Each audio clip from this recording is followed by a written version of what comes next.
नमस्कार दोस्तों, डिजिटल वित्तीय साक्षरता कोर्स में आपका स्वागत है। आज हम शुरू कर रहे हैं हमारा पहला मॉड्यूल, पैसे की समझ, सही खर्च, सही बचत। यह मॉड्यूल आपको पैसे के बारे में सोचने का नया नजरिया देगा, ताकि पैसा सिर्फ आए नहीं बल्कि आपके जीवन को सुरक्षित और मजबूत भी बनाए। यह मॉड्यूल आपको व्यक्तिगत वित्त की दुनिया से परिचित कराएगा। पैसा सिर्फ गिनती का खेल नहीं है, पैसा है तैयारी, सही सोच और सही बातचीत। जो लोग पैसे को समझ लेते हैं वही अपने सपनों को सच कर पाते हैं। इस मॉड्यूल में हम पैसे से जुड़ी बुनियादी लेकिन बहुत ज़रूरी बातें समझेंगे। पैसा क्या है, ये कैसे काम करता है और हमारे रोज़मर्रा के जीवन को यह कैसे प्रभावित करता है। इन सभी सवालों के जवाब आपको इस मॉड्यूल में मिलेंगे। इस सत्र के अंत तक पहला, पैसा क्या है और ये कैसे काम करता है। दूसरा, धन कैसे कमाया, बदला और खर्च किया जाता है। तीसरा, सिर्फ ज़्यादा पैसा कमाने से हम अमीर क्यों नहीं बनते। चौथा, आसान शब्दों में आय, व्यय, बजट और मुद्रास्फीति। आइए अब आगे बढ़ते हैं। जब मैं पैसा शब्द बोलता हूं तो आपके दिमाग में सबसे पहले क्या आता है? तो जरा रुक कर सोचिए। सही, आपके दिमाग में यही आता होगा, सुरक्षा। पैसा मतलब नोट, सिक्के वगैरह वगैरह, सही है ना? कई लोगों के लिए पैसा मतलब सुरक्षा, जिससे मुश्किल समय में सहारा मिलेगा। कुछ के लिए पैसा है प्यार और अपनापन, परिवार की जरूरतें पूरी करने की ताकत हो। किसी के लिए पैसा है अस्तित्व और पहचान, जिससे समाज में सम्मान मिले। और यह भी हम कह सकते हैं, पैसा हमें स्वतंत्रता का एहसास भी देता है, अपने फैसले खुद लेने की आजादी देता है। साथ साथ में यह हमें मुश्किल हालात का सामना करने की शक्ति देता है। कुछ लोगों के लिए पैसा कई बार सफलता और संपन्नता का प्रतीक भी बन जाता है, और कहीं न कहीं हम सभी के लिए पैसा जुड़ा होता है भविष्य से, एक बेहतर कल की उम्मीद से। आइए एक छोटी सी कहानी से शुरुआत करते हैं। वस्तु विनिमय से नकदी तक की यात्रा। एक समय था जब पैसा नहीं हुआ करता था। उस समय लोग वस्तुओं का आदान प्रदान करते थे। मान लीजिए सीमा के पास चावल था और उसकी पड़ोसी लता के पास दूध। सीमा 1 किलो चावल के बदले लता से 1 लीटर दूध ले लेती थी। इसी को कहते थे वस्तु विनिमय प्रणाली। लेकिन इसमें समस्याएं थीं। सोचिए, अगर उस दिन लता को चावल की जरूरत ही न हो या फिर लता के पास दूध न हो तो लेन देन कैसे होगा। यही सबसे बड़ी दिक्कत थी वस्तु विनिमय प्रणाली की। जैसे जैसे लोगों की ज़रूरतें बढ़ी, लेन देन बढ़ा और समाज विकसित हुआ। लोगों ने सोचा, क्यों न ऐसी चीज़ हो जिसे सब स्वीकार करें। और यहीं से मुद्रा यानी पैसा आया। पैसा ऐसा माध्यम बना जिससे कोई भी कुछ भी खरीद या बेच सके। अब चावल, दूध, कपड़े, सब्जी, सबके बदले पैसा दिया जाने लगा। आज हम पहले पैसा कमाते हैं और फिर उससे अपनी ज़रूरत की चीज़ें खरीदते हैं। इससे व्यापार आसान हुआ, समय बचा और विकास संभव हुआ। यही है वस्तु विनिमय से नकदी तक का सफ़र। अब हम समझते हैं पैसा आखिर होता क्या है। पैसा वो चीज़ है जो जब हमें कोई चीज़ चाहिए होती है तो उसके बदले हम पैसा देते हैं। यानी जब हम कुछ खरीदते या बेचते हैं तो उनके बीच का माध्यम होता है पैसा। सरल शब्दों में कहें तो पैसा लेन देन का एक साधन है जिससे चीज़ें खरीदी और बेची जाती हैं। पैसा अलग अलग रूपों में हो सकता है, जैसे नकद, नोट और सिक्के, एटीएम या डेबिट कार्ड, यूपीआई और मोबाइल से भुगतान, और बैंक खाते में जमा पैसा। रूप चाहे कोई भी हो, काम सबका एक ही है, लेन देन को आसान बनाना। उदाहरण के लिए 50 रुपया से आप सब्जियां खरीद सकते हैं, 500 रुपया से स्कूल की फीस भरी जा सकती है, और आज यूपीआई के जरिए मोबाइल से भुगतान भी आसानी से किया जा सकता है। यानी पैसा हमें ज़रूरत की चीज़ें पाने में मदद करता है। इसलिए पैसा सिर्फ नोट या मोबाइल में दिखने वाला नंबर नहीं है, बल्कि हमारे रोज़मर्रा के जीवन को चलाने का जरिया है। अब एक ज़रूरी सवाल, हमें पैसे की ज़रूरत क्यों होती है? सोचिए, अगर आपके पास आज पैसे न हों तो आप क्या क्या नहीं कर पाएंगे। यही सोच के कि हमें काफ़ी चीज़ें नज़र के सामने आती है जो हमारी रोज़मर्रा की ज़िंदगी के लिए ज़रूरी। बिना पैसा आज कुछ भी संभव नहीं, इसीलिए हमें पैसे की ज़रूरत होती है। पैसे से हम रोज़मर्रा की ज़रूरी चीज़ें खरीदते हैं, जैसे खाना, कपड़े, दवा। सेवाओं का भुगतान करते हैं, जैसे बिजली, पानी, स्कूल, इलाज और अपने बच्चों की पढ़ाई।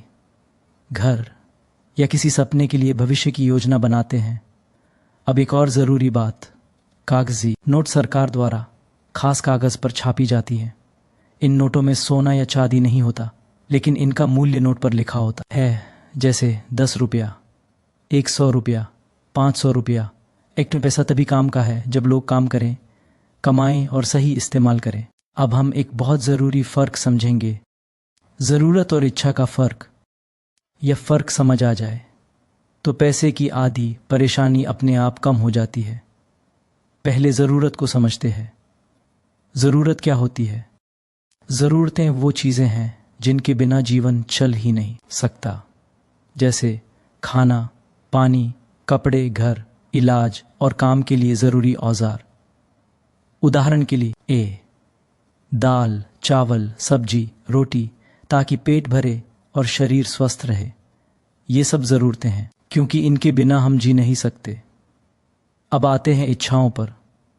इच्छाएं क्या होती है? इच्छाएं वो होती हैं जो ज़रूरी तो नहीं, लेकिन हमें अच्छी लगती हैं, जैसे रेस्टोरेंट में पिज़्ज़ा या बर्गर, होटल में स्पेशल डिनर, नए खिलौने, महंगी गाड़ी या ज़्यादा दिखावे की चीज़ें। इनके बिना जीवन चल सकता है, लेकिन हम इन्हें चाहते हैं। इसे सरल भाषा में समझिए, ज़रूरत बराबर जीवन चलाने के लिए, इच्छा बराबर मन को खुश करने के लिए। दोनों में फ़र्क समझना बहुत ज़रूरी है। समस्या तब होती है जब हम इच्छाओं को ज़रूरत समझने लगते हैं और फिर पैसा पहले ही ख़त्म हो जाता है, बचत नहीं बनती और उधार लेना पड़ता है। इसलिए याद रखिए, पहले ज़रूरत फिर इच्छा। जो व्यक्ति ज़रूरत और इच्छा का फ़र्क समझ लेता है, वही व्यक्ति पैसे को सही तरीके से संभाल पाता है। अब हम समझते हैं आय यानी इनकम क्या होती है। आय वह पैसा है जो हम मेहनत और काम करके कमाते हैं ताकि अपने घर की ज़रूरतें पूरी कर सकें और भविष्य के लिए कुछ बचा सकें। इसे एक उदाहरण से समझते हैं। रानी एक छोटे कस्बे में रहती है। उसके पिता किसान हैं, माँ सिलाई का काम करती हैं और बड़ी बहन दर्जी की दुकान पर काम करती है। तीनों अपने अपने काम से पैसा कमाते हैं। यही पैसा रानी के घर का खर्च चलाता है, खाना, पढ़ाई, इलाज और थोड़ी बचत।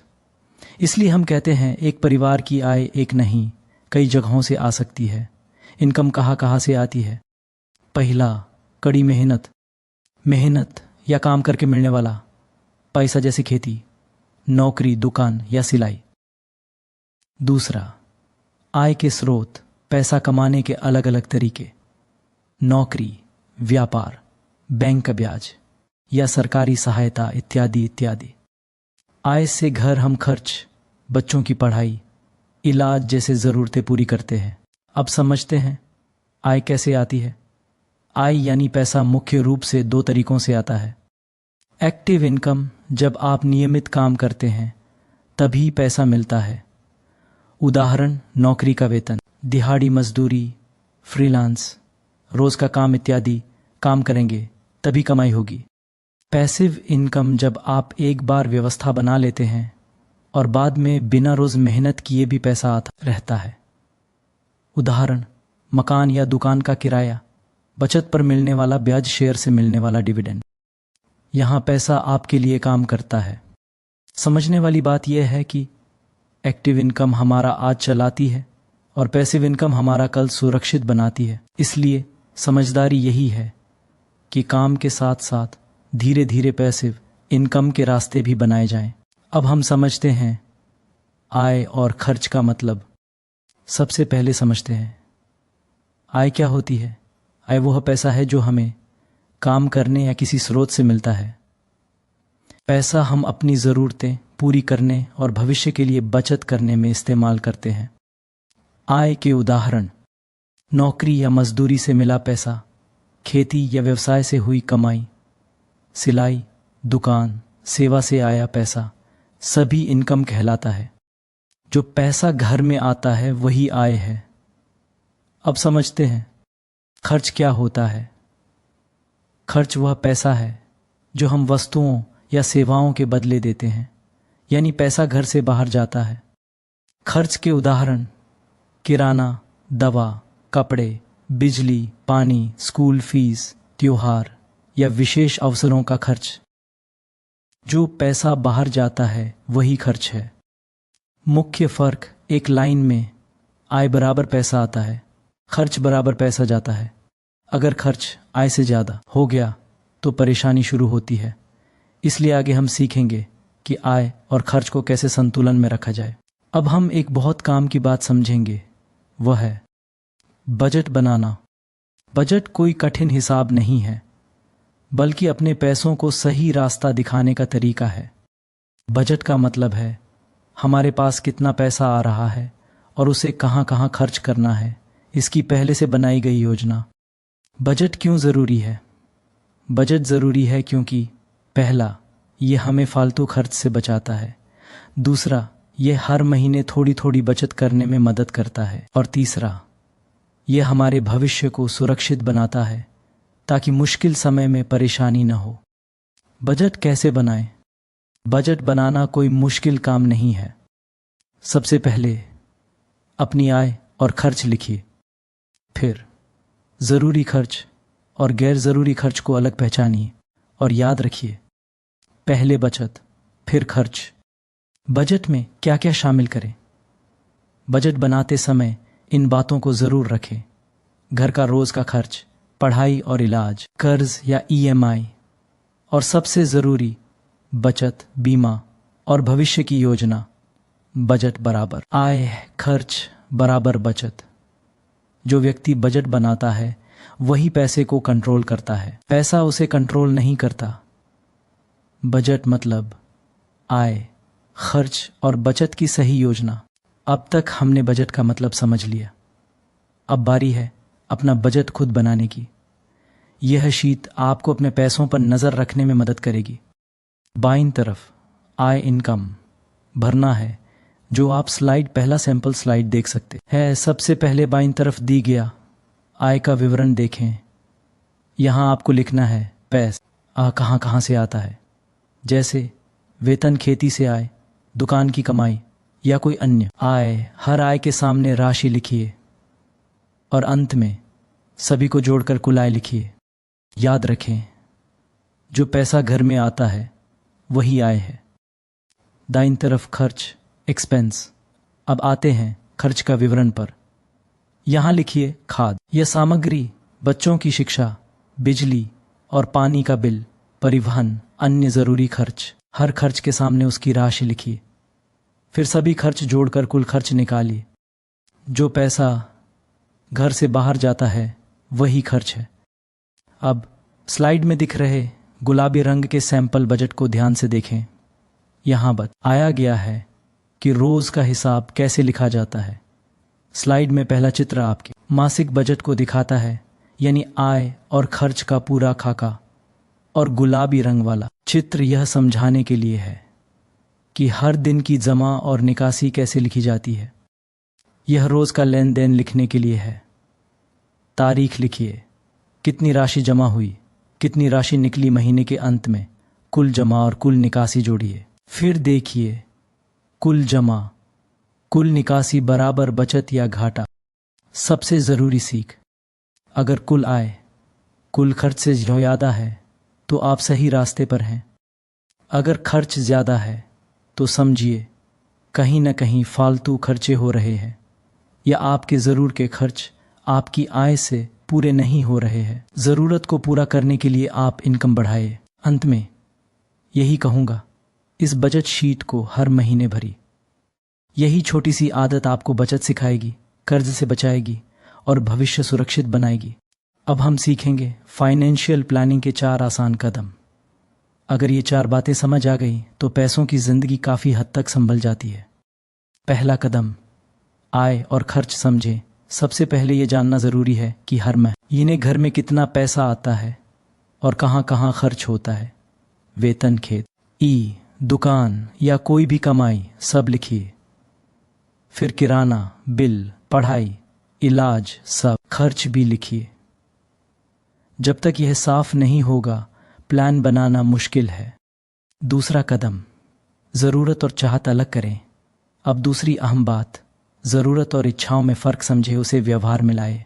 ज़रूरतें होती हैं खाना, घर, दवा, और चाहते होती हैं नए कपड़े, मोबाइल, घूमना फिरना, मौज मस्ती। जो ये फ़र्क समझ लेता है वही फालतू खर्च से बच पाता है। तीसरा कदम, बचत की आदत डालें। बचत, हर महीने थोड़ी सी रकम अलग रखें। रकम छोटी हो सकती है, 50 रुपया या 100 रुपया भी चलेगा। महत्व रकम का नहीं, आदत का होता है। चौथा कदम, भविष्य के लिए तैयारी करें। और आखिरी कदम, भविष्य की तैयारी, बच्चों की पढ़ाई, स्वास्थ्य, आपात स्थिति और बुढ़ापे के लिए धीरे धीरे पैसा जोड़ें। आज की छोटी तैयारी कल की बड़ी परेशानी से बचाती है। याद रखिए, आय समझो, खर्च संभालो, बचत बढ़ाओ, भविष्य सुरक्षित बनाओ। यही है फाइनेंशियल प्लानिंग के 4 आसान कदम। इन 4 कदमों में आप अभी कौन सा कदम ठीक से नहीं अपना पा रहे हैं, यहीं से आपकी असली शुरुआत होगी। अब चलिए इस पूरे मॉड्यूल की संक्षिप्त सीख एक बार फिर याद कर लेते हैं। पहला, पैसों का हिसाब रखने का महत्व। हर महीने पैसों का हिसाब रखने से यह साफ पता चलता है कि पैसा कहाँ से आ रहा है और कहाँ जा रहा है। जिसे हिसाब आता है वही पैसा संभाल पाता है। दूसरा, वस्तु विनिमय से पैसे तक। पहले लोग चीज़ों के बदले चीज़ें लेते थे। आज हम ज़रूरत की चीज़ें पहले और शौक बाद में पैसे से खरीदते हैं। तीसरा, हमें पैसे की ज़रूरत क्यों है? पैसा सिर्फ खर्च करने के लिए नहीं, बल्कि सुरक्षा और भविष्य बनाने के लिए भी ज़रूरी है। छोटी छोटी बचत लंबे समय में बड़ा फ़र्क लाती है। चौथा, पैसा कहाँ से आता है? पैसा नौकरी, मेहनत, खेती, दुकान या अन्य काम से आता है। अगर पहले से आय और खर्च की योजना बना ली जाए तो महीने के अंत में परेशानी नहीं होती। पांचवा, ज़रूरत बनाम इच्छा। ज़रूरतें जिनके बिना जीवन नहीं चलता, इच्छाएं जो अच्छी लगती हैं लेकिन ज़रूरी नहीं होती। इस फर्क को समझना बचत की पहली सीढ़ी है। छठा, बजट और वित्तीय योजना। बजट हमें सिखाता है कितना खर्च करना है और कितना बचाना है। याद रखिए, जितनी भी आय हो उसका थोड़ा हिस्सा ज़रूर बचाना चाहिए। अगर आपने इस मॉड्यूल की ये बातें समझ ली तो आप पैसों के मालिक बनेंगे, पैसे के गुलाम नहीं। अब अगला कदम है इन बातों को अपनी ज़िंदगी में अपनाना। सोचिए, आज से आप एक कौन सी आदत ज़रूर शुरू करेंगे? हिसाब लिखना, फालतू खर्च कम करना या बचत करना